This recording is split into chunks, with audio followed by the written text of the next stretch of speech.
మంత్రి జూపల్లి మీడియాతో మాట్లాడుతున్నారు. లైవ్ లో చూద్దాం. కేసీఆర్ వెంకటరామరెడ్డికి ఒక ఐఏఎస్ ఆఫీసరు, రాష్ట్ర ప్రభుత్వ ఉన్నతాధికారి కేసీఆర్ కాళ్ళు కడిగినప్పుడు చెప్పిండా? కేసీఆర్ కాళ్ళు కడమని రాష్ట్ర ప్రభుత్వం చెప్పిందా? ఆమెకేమో తెలియక, ఈమెనేమో ఓ మహిళ అమాయకత్వం. గ్రామాలకు వెళ్ళినప్పుడు మేము ఎన్నోసార్లు చూసాం. మేము వాళ్ళని ఓదారుస్తూ ఉంటే చాలా సందర్భాల్లో కొందరు వచ్చి బలవంతంగా కాలు మొక్కే కార్యం చేస్తారు. అంటే అది అమాయకత్వం కావచ్చు, తెలియంతనమో, పేదరికమో, వ్యవహారం కింద తెలియకనో. దీన్ని పట్టుకొని ఇది ఇంత గొప్పగా ఘనంగా నిర్వహించినటువంటి యొక్క కార్యక్రమాన్ని ఏ విధంగా ప్రజలలో పలసన చేయాలనే ప్రయత్నంలో బాగా చేసేటిది కాకపోతే ఇంత దుర్మార్గంగా మాట్లాడతారా? అసలు మీరు మనుషులేనా? ఇదే తమిళనాడులో చాలా సందర్భాల్లో రాష్ట్ర ప్రగతి కోసం అన్ని పార్టీలు ఒకటే చేసే కార్యక్రమం చేస్తారు, సహకరిస్తారు. ఇంత గొప్పగా ఎన్నో రాష్ట్రాలు పోటీ పడ్డాయి ఈ యొక్క ఈవెంట్ను నిర్వహించడం కోసం. ఎన్నో దేశాలు పోటీ పడ్డాయి. అటువంటిది మన రాష్ట్రానికి వచ్చినప్పుడు ఎందుకోసం? ఇది తెలంగాణ టూరిజం ప్రమోషన్ కోసం, తెలంగాణ టూరిజం ప్రమోషన్ కోసం చేసే కార్యక్రమం. ఇలా ప్రపంచాన్ని ఇక్కడ రప్పించి అతి తక్కువ అసలు ఖర్చు లేకుండా చేసినప్పుడు మరి వీళ్ళు ఏ విధంగా విమర్శిస్తూ ఉన్నారో నేను వీళ్ళని ప్రశ్నిస్తూ ఉన్నా. బీఆర్ఎస్ నాయకుల్ని, మాట్లాడిన వాళ్ళను. 2016-17 సంవత్సరంలో ఈ టూరిజం ప్రమోషన్ కోసం 27,84,00,000 ఖర్చు పెట్టింది.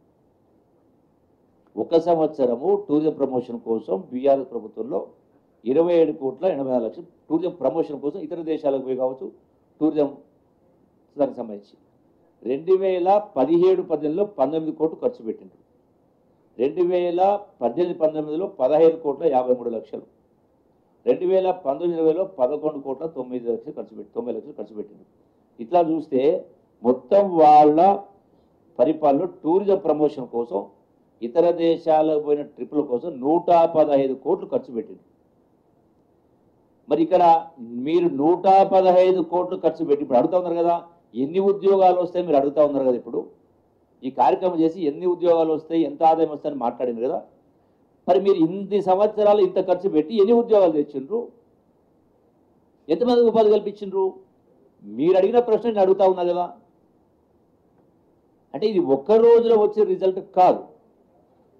అంటే టోటల్గా ఇంత గొప్ప మనకున్నటువంటి వనరులు కావచ్చు, మనకున్నటువంటి దేవాలయాలు కావచ్చు, కట్టడాలు కావచ్చు, ప్రాచీన శిల్ప సంపద కావచ్చు, హెరిటేజ్ బిల్డింగ్స్ కావచ్చు, వీటన్నిటి కూడా ప్రపంచం దృష్టిని ఆకర్షించే కార్యం చేస్తాను.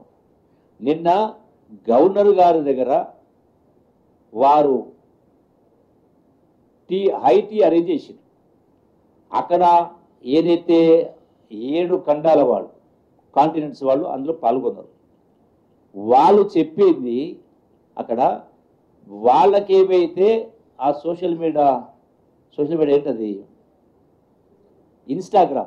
ఇన్స్టాగ్రామ్లో పోస్ట్ చేస్తే వాళ్ళ దేశాల నుంచి వందల రెస్పాన్స్ వస్తూ, అరే ఇంత బాగున్నాయా, మేము కూడా వస్తాం, మేము కూడా చూస్తాం అనే కింద వాళ్ళకు వస్తుంటే రెస్పాన్స్. ప్రపంచ మీడియా మొత్తం ఇక్కడికి వచ్చింది కదా.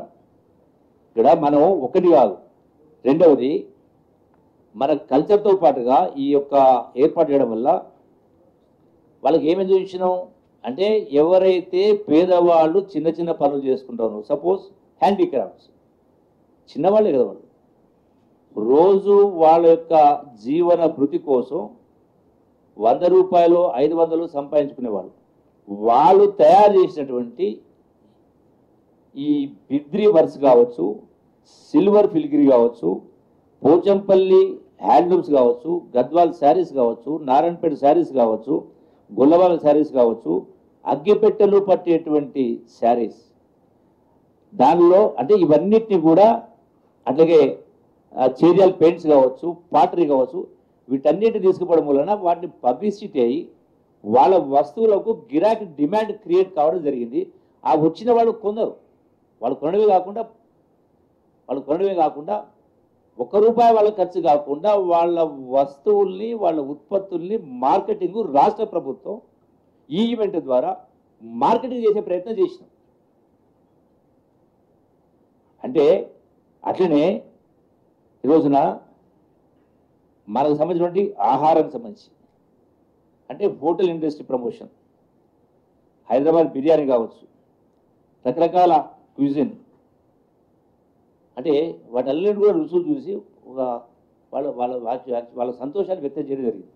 సో అది కూడా మార్కెటింగ్, ఇవన్నీ కూడా ప్రచారం జరుగుతూ ఉంది. సో వాళ్ళకు కూడా అది అట్లనే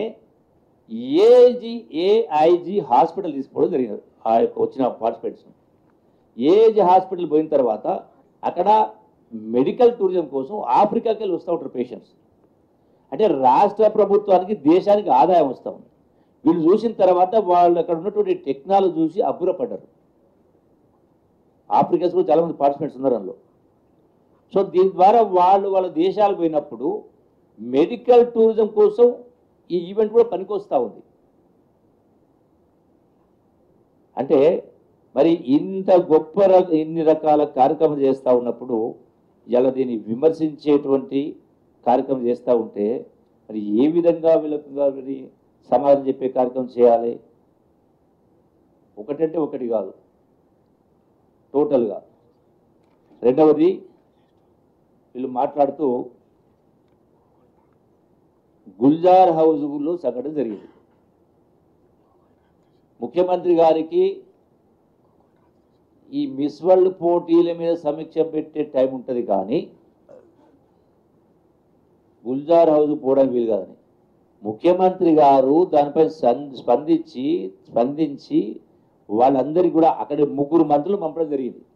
ఉప ముఖ్యమంత్రితో పాటుగా మంత్రితో పాటుగా అందరినీ పంపించగలరు ప్రయత్నం చేయలేదు. సరే, ఒక బ్యాడ్ ఇన్సిడెంట్ జరిగింది, తప్పకుండా దాన్ని మనం ఎవరికైనా బాధ ఉంటుంది. మరి 70 మంది చనిపోయినప్పుడు కేసీఆర్ పోయిండా కొండగట్టు కాడ? పరామర్శించిండా ఏ కుటుంబాన్ని? ఏ లెక్క ప్రకారం మాట్లాడుతూ ఉన్నారు?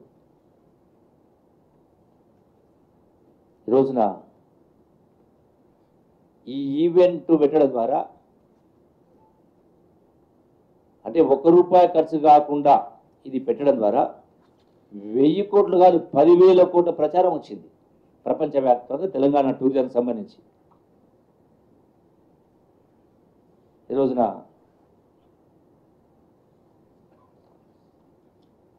మరి నేను అడుగుతా ఉన్నా, ఈ రోజున ఇగో కొన్ని చూపించారు, ఇంతకుముందు చెప్తే కదా చౌమాల ప్యాలెస్ గురించి కొన్ని ఫొటోస్ పెట్టింది. అంటే వాళ్ళు చూపించిన దానిలో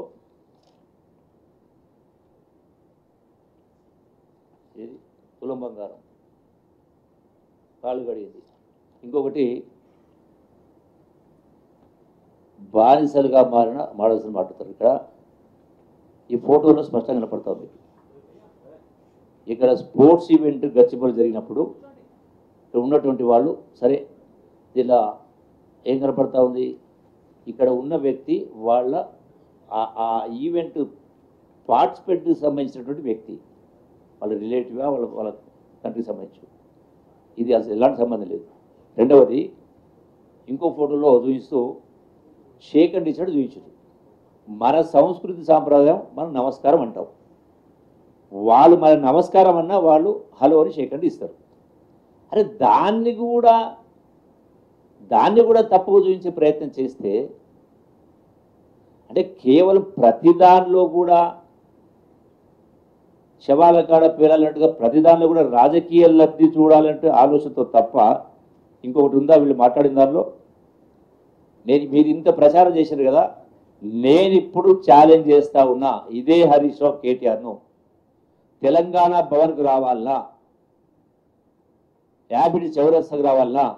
నిన్నటిదాకా ప్రచారం చేసింది కదా 200 కోట్లని, నిన్నటితోటి గవర్నర్ హైటీ తోటి మొత్తం కూడా ముగిసిపోయింది కదా. మీరు రేపు వస్తారా, ఎల్లుండి వస్తారా, ఆవులుండి వస్తారా, ఏడుకు వస్తారో మీరు ఇది స్పష్టంగా మీ మున్సిపాలిటీ నోరుతోటి చెప్పాలి ప్రజలు. దీనికి ఈ మిస్ వరల్డ్ దానికి ఖర్చు కాలేదని మీ నోటితో చెప్పాలా. మీ దగ్గర నిజాయితీ ఉంటే, ఇంగిత జ్ఞానం ఉంటే, నిజంగానే మీరు నాయకులైతే ముక్కు నేలకు రాయాలి. నేను ఐఎమ్ ఛాలెంజింగ్. మాటలు మస్తు మాట్లాడు, మాటలు కోటలు దాటుతాయి. మీరు ఈ యొక్క మిస్ వరల్డ్ పైన విమర్శించిన ఏ అంశం పైన నడి బజార్కి వస్తే, మీరు చెప్పిన కాడికి వస్తే, మీరు చెప్పిన డేట్కి వస్తే, మీరు చెప్పిన టైంకి వస్తా. లేదంటే నేను చెప్పిన టైంకి రాండి.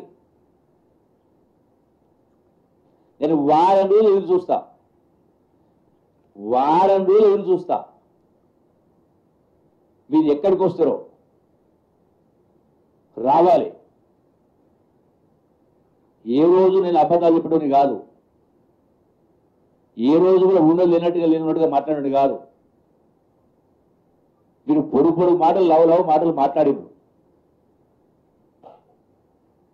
పత్రికల ద్వారా, సోషల్ మీడియా ద్వారా రకరకాల ప్రజలు తప్పుదో పట్టించే కార్యక్రమం చేశారు. కాబట్టి అదే ప్రజలకు మీ నోటి ద్వారా సమాధానం చెప్పాలా, ఇజ్జత్ ఉంటే. మరి అంటే మనం చూసి ప్రజలు నేర్చుకోవాలి.